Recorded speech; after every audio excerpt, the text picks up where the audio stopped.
in the small village of Kitale, where the air smells of wet earth and the evenings are filled with quiet sounds of nature, there lives a woman named Mandisa. To most people, she seems like any other wife, calm, reserved, always busy with chores. But behind her tired smile hides a world of pain. She once loved her husband, Tobilo. He used to make her laugh, bring her wildflowers, and hold her hand like she was the only woman in the world. But those days are long gone. Now, Tobilo is a different man. His words are sharp, his fists even sharper.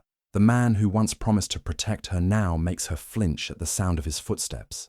He drinks too much, he shouts too loud, and when he's angry, he doesn't care who's watching, not even their 10-year-old daughter, Zoba. Zoba sits quietly in the corner whenever it happens. She hugs her knees and tries to disappear. She never speaks during the fights, never cries out loud, but her small eyes hold questions no child should have to ask.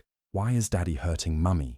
Why won't anyone stop him? Mandisa tries to stay strong for her daughter. She hides the bruises, covers the scars with her shawl, and tells Zoba stories at night to help her forget. But deep inside, Mandisa knows silence is slowly breaking her. And in that same silence, Zoba is learning that love can hurt, that home can feel like a cage. And no one in Kitale knows. Or maybe they do, but they look away. It was late in the evening when Tobilo stumbled through the door, the stench of alcohol filling the small hut. The lantern flickered as the wind crept in, but nothing shook as much as Mandisa's heart did. She knew this version of him too well.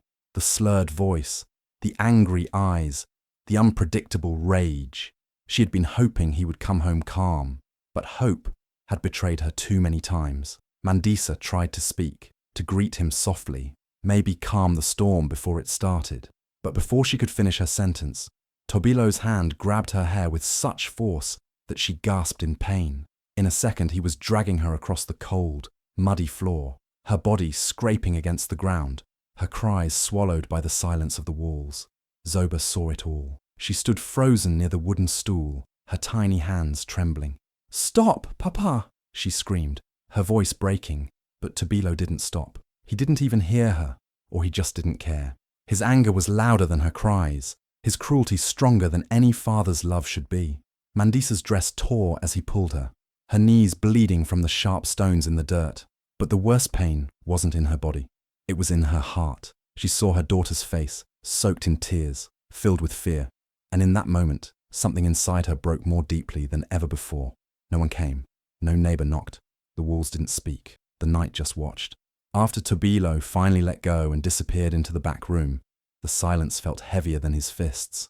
Mandisa lay on the floor, shivering, hurting, but more than anything, ashamed. Not for herself, but because her daughter had seen everything, the one person she had always tried to protect. Zoba walked slowly to her mother and knelt beside her.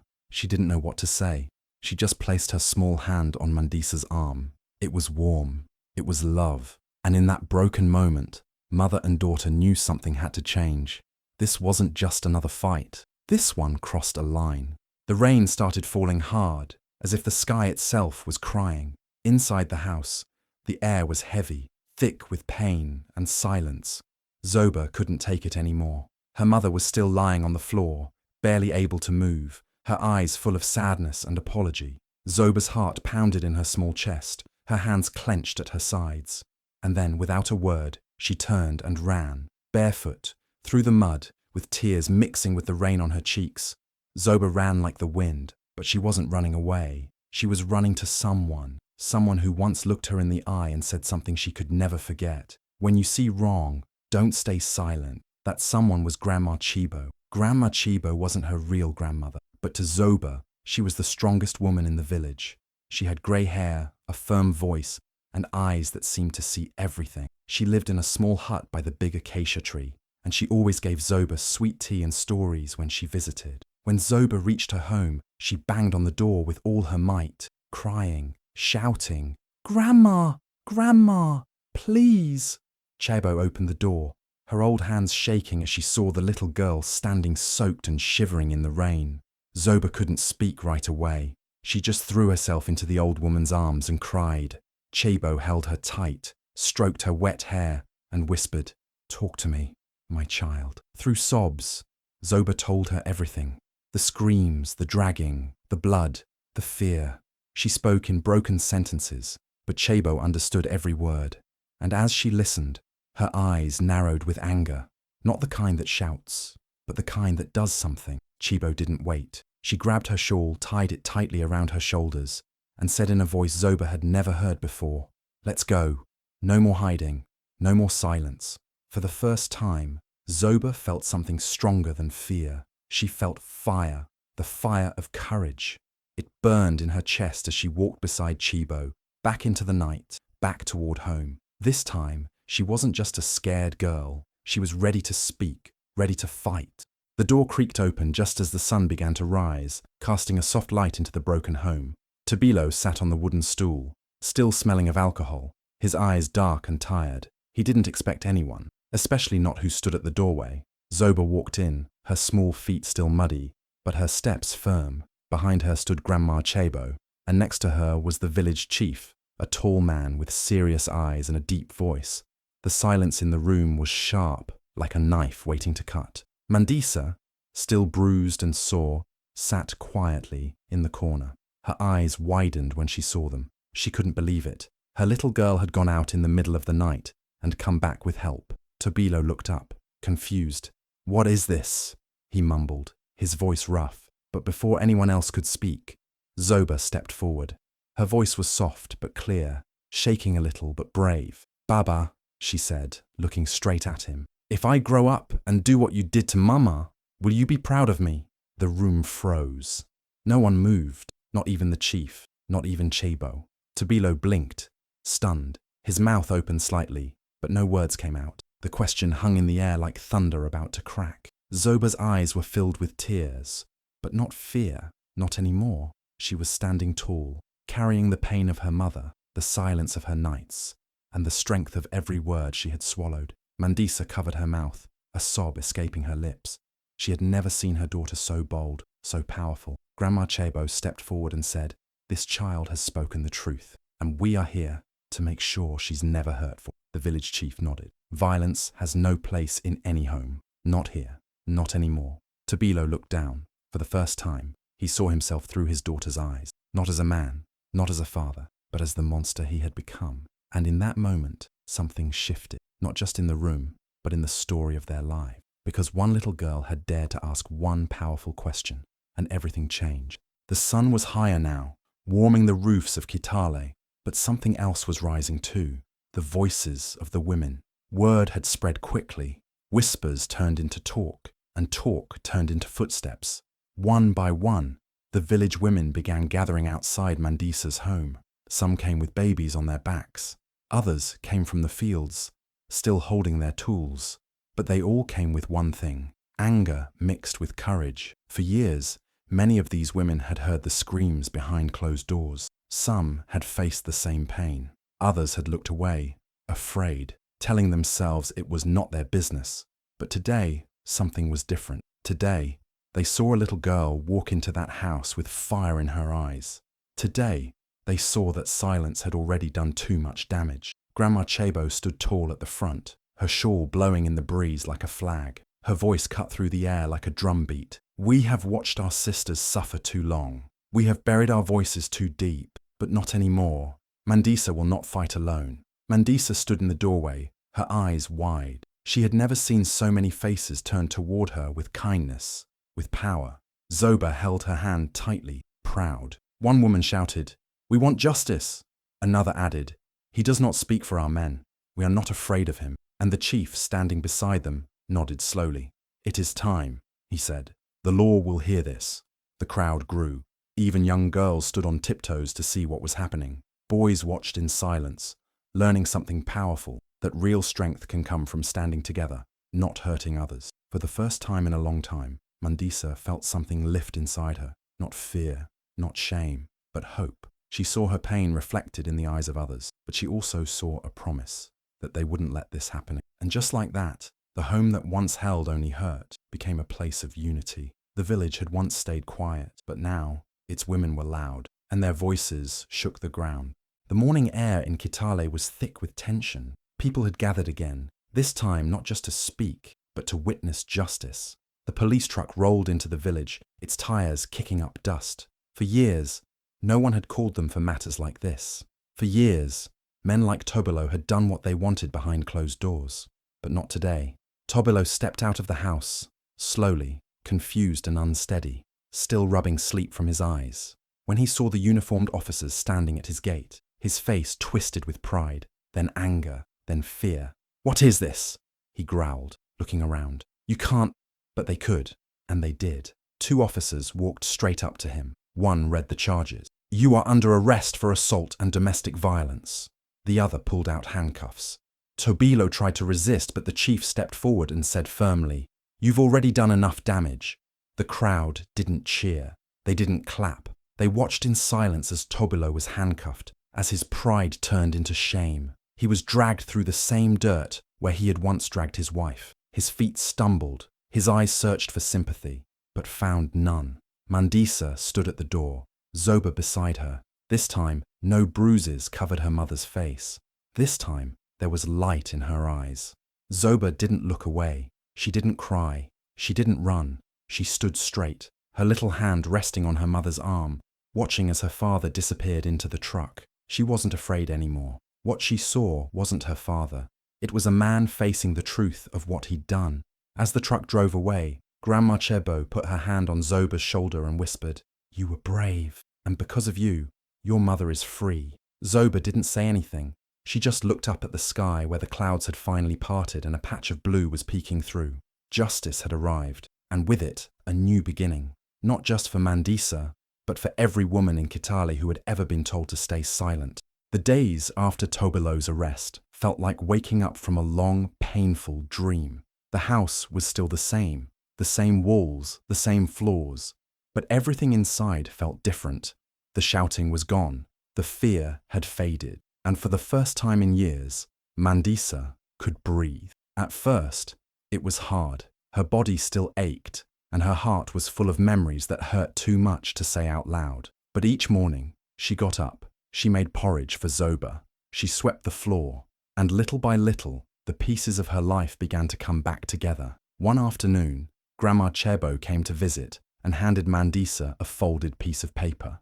It was a notice about the local women's cooperative, a group that made baskets, soap, and handmade goods to sell in the market. "You're strong," Chebo said, "and now it's your time." Mandisa joined quietly at first, unsure if she belonged, but the women welcomed her with open arms. They didn't ask questions. They just gave her tools, a space to work, and something she hadn't felt in a long time: respect. Soon, Mandisa was weaving faster than anyone. Her hands moved with purpose.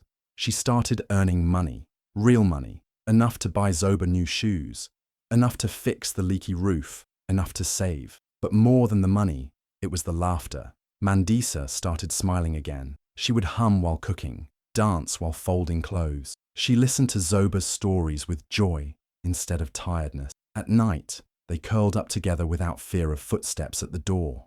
Zoba noticed. "Mama, you laugh now," she said one evening, her voice soft. Mandisa looked at her daughter and kissed her forehead. "That's because I'm free, my baby, and freedom feels like sunlight." The other women began calling her a leader, someone younger girls could look up to. She didn't see herself that way. She still carried her scars, but every time she helped a woman stitch her first basket, every time she taught someone how to balance a price or speak up at the market, she felt stronger. Mandisa wasn't just surviving anymore. She was healing. She was building. She was becoming the woman she had once dreamed of, and the mother Zoba deserved. One quiet afternoon, while Mandisa was busy at the women's cooperative, Zoba sat by the window with a pencil and paper. Her small hands moved slowly but carefully as she wrote a letter. It wasn't just any letter. It was her story, the story she had carried inside for so long. She wrote about the pain she had seen, the fear she had felt, but most of all, about the courage she had found. She wrote about her mother's strength, about Grandma Chebo's wisdom, and about the promise she made to herself to never be silent again. With a hopeful heart, Zoba gave the letter to a teacher at her school. The teacher read it and knew right away it needed to be heard by more than just the village. She sent it to a national radio station, one that shared voices from all across the country. A few days later, the radio host read Zoba's letter live on air. Her words, so simple, yet so powerful, touched the hearts of thousands. People from cities and towns far away called in to say how much they admired her bravery. Mothers shared their own stories. Girls wrote back, saying they felt less alone. And slowly, Zoba's voice began to spread like wildfire. Then came the invitation. The radio station wanted to meet the girl who had spoken so honestly. They asked Zoba to come and share her story live on the radio. Nervous but determined, she traveled to the city, standing tall before the microphone. When she spoke, her voice was steady and clear. "I want every girl to know," she said, "that violence is not the answer, that courage comes from speaking up, that our homes should be places of love, not fear." Her words inspired thousands. They were shared on social media, printed in newspapers, and talked about in schools. Girls across Africa saw Zoba as a hero, a girl who refused to be broken by pain, who chose hope instead of silence. Back home in Kitale, Mandisa listened to her daughter on the radio, tears in her eyes. She realized that Zoba's small voice had become a giant roar, a roar that would help change lives and break the cycle of violence for many years to come. The walls of the prison were cold and grey, the air heavy with silence and regret. Tobilo sat on a hard bench, staring at the floor. Days had turned into weeks since his arrest, and the noise of the village had faded far away. Here, behind iron bars, he was alone, forgotten by many, but not by the memory of what he had done. One afternoon, the small radio in the corner crackled to life. Tobilo looked up, surprised to hear a familiar voice. It was Zoba, his daughter. Her words floated through the air, clear and strong, reaching even the darkest corners of his cell. "I want every girl to know," she said, "that violence is not the answer, that courage comes from speaking up, that our homes should be places of love, not fear. My father taught me what not to become." The last sentence hit Tobilo like a sharp blow. He closed his eyes as tears rolled down his cheeks, tears of shame, pain, and maybe a tiny spark of understanding. But no one was there to wipe them away. No hand reached out to comfort him. He was alone with his sorrow. In that moment, Tobilo faced the truth he had tried to hide for so long. The man he had been, cruel, angry, broken, had shaped his daughter's life in ways he never wanted. But Zoba's words weren't just a reminder of what he lost. They were a message of hope for her and for many others. Prison walls couldn't hold the weight of that hope. And while Tobilo sat in silence, his daughter's voice kept spreading outside, inspiring strength, courage, and change. He knew deep down that this was the price of his actions. Forgotten by the world, left with only his regrets, Tobilo finally understood that real power belonged to those who chose to stand up, to speak out, and to heal. And in the quiet of his cell, the man who had caused so much pain felt the heavy cost of his choices, alone, with nothing but the echo of his daughter's brave words. Years passed, and the small village of Kitale changed in many ways. But one thing stayed strong, the bond between Mandisa and Zoba. Together, they turned their pain into purpose. In a quiet corner of the village, they opened a shelter for women and children who had suffered like they once did.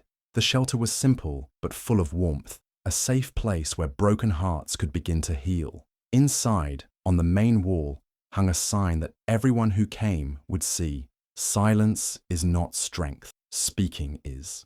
Those words were more than just a message. They were a promise that no one would be left alone, no one would be ignored, and no one would suffer in silence. One afternoon, a young girl walked through the door. Her eyes were wide, filled with fear and uncertainty. She clutched a small bundle close to her chest, unsure if she could trust the people around her. But when Mandisa smiled and reached out her hand, something inside the girl shifted. She saw hope. Zoba knelt down beside her and whispered gently, "You are safe here. You are not alone." The girl's lips trembled, but a tear slipped down her cheek, not of sadness, but of relief. Mandisa watched them and felt a quiet strength inside her. This shelter was more than a building. It was a new beginning for so many like her and Zoba, who had once been trapped by fear. Now, they were breaking the cycle. Together, mother and daughter had built more than just a refuge. They had built a legacy of courage, love, and hope, showing everyone that speaking up could change lives. And as the girl looked around, she knew one thing for sure. Here, she could find her own voice.